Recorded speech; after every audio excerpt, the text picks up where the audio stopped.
This is Harry Judd for Boxing Social in association with Betfred. We're here at the Josh Kelly and Lucas Bastida fight here in Newcastle.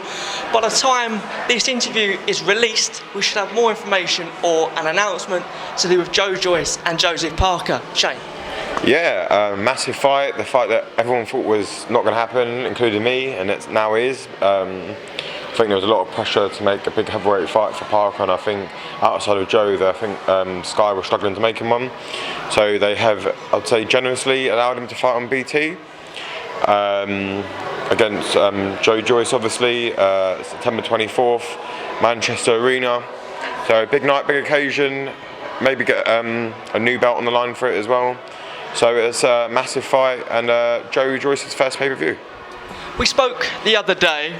You were meant to be going out to Vegas with Joyce for his training camp. You didn't go. Was that because these talks were taking place? Yeah, no, to be honest, he would have just gone for anyway, because no matter if he was fighting Parker or not, he was fighting on that date. That was always what was agreed. The reason why it's not is because of a press conference and stuff. For pay-per-view events, you need to push your press conference, you need to get the sales up, you need to boost it. It's a Manchester Arena, so you're going to need to get the ticket sales out as well. So big media week for Joe next week, and then we'll fly out on Friday. The conversations between the two teams was happened before. Those conversations fell through. How easy or how difficult was it to get this fight announced?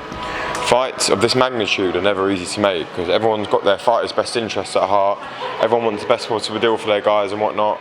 So things are never easy, and there's like rematch clauses, you've got like titles, free fight plans, all these kind of things happen. So it takes a while to do, but with everyone wanting the best for their fighter, good fighters get made. So it wasn't easy. You know, David Higgins isn't always the easiest person in the world to deal with.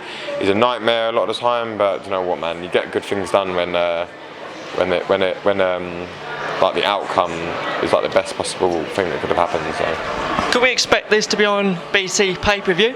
Yeah, BT pay-per-view. There's a rematch clause if Joe was to lose, which he won't, and the rematch would be on Sky if that happened.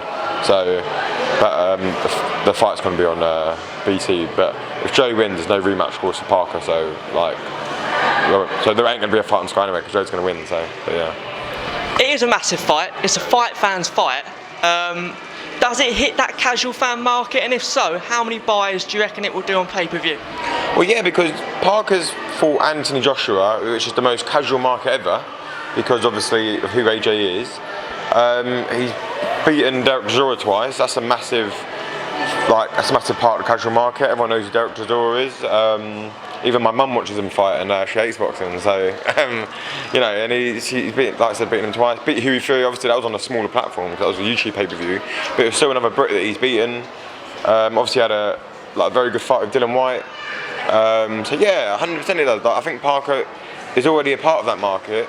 Joe is, because he was an Olympian, so like people were watching him for free on BBC and that before, and he got some obviously beat Dubois and whatnot. And when he beat Dubois, that was the most viewed fight on subscription TV ever at the time, and then it got beaten not long after that by Amir Khan, I think. So yeah, they've already both entered that market. Buys, I think, realistic, you're looking at 200,000 maybe, 200,000 buys. It's heavyweights. They're going to stack the card up, they're going to make the card really good as well. So yeah, I think 200,000 is realistic. It's Joe's first pay-per-view, so there's no real expectations. When you're doing your first pay-per-view with someone, you're just entering the unknown, but I think 200,000 is realistic. Ben Shalom mentioned that Joyce was offered, I think, £1.2 million to fight on Sky Sports pay-per-view. Yeah. Was that genuine? Yeah, it was, but the problems that come with accepting purses with another promoter, you then have to pay like a percentage to the other promoter, so he'd have actually earned less doing that. And obviously Ben knows that as well and whatnot. So, and it's not just that, like they put a lot of money and time into Joe. They just did that BT advert for Joe for the Champions League final and that. They're not going to be like, oh yeah, go on then, we'll let up one of our biggest fighters go to fight on our rival network after we just pretty much did a deal with that guy and you stole Parker away anyway. It's like, and they knew that as well. I think they were just trying to take a bit of pressure off of Parker, because they were all saying that he was ducking Joe. So that made it look like, oh no, we do want to fight Joe, look at this. But then, look, he's taking the fight, so I guess he does want to fight him, doesn't he? Last time Joyce was out, he fought Christian Hammer. He got the win as expected, got rid of him. there was a lot of criticism in terms of how many shots Joyce took. It's just the way he fights, maybe. You know, he takes some shots to get some of his shots off. Can he afford to do that against Joseph Parker? I mean, I think every fight I've been with Joe, that's all he ever gets is criticism for his style anyway. Listen, he does what makes it work for him. That's just his style, it's significant, it's what he does. George Foreman could do it, Joe's doing it.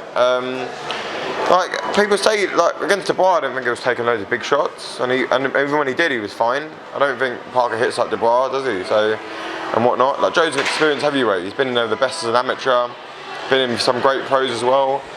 Like, he'll do whatever he needs to do to get the win, and there's no way stylistically that Parker beats him. I just can't see it, and I respect Parker. He's a great fighter, he's a world level fighter, an ex-world champion, but I just think when you get past 5 and 6 rounds and then Joe starts to turn up the heat and switches it on, I expect him to be the first guy to stop Joseph Parker for sure.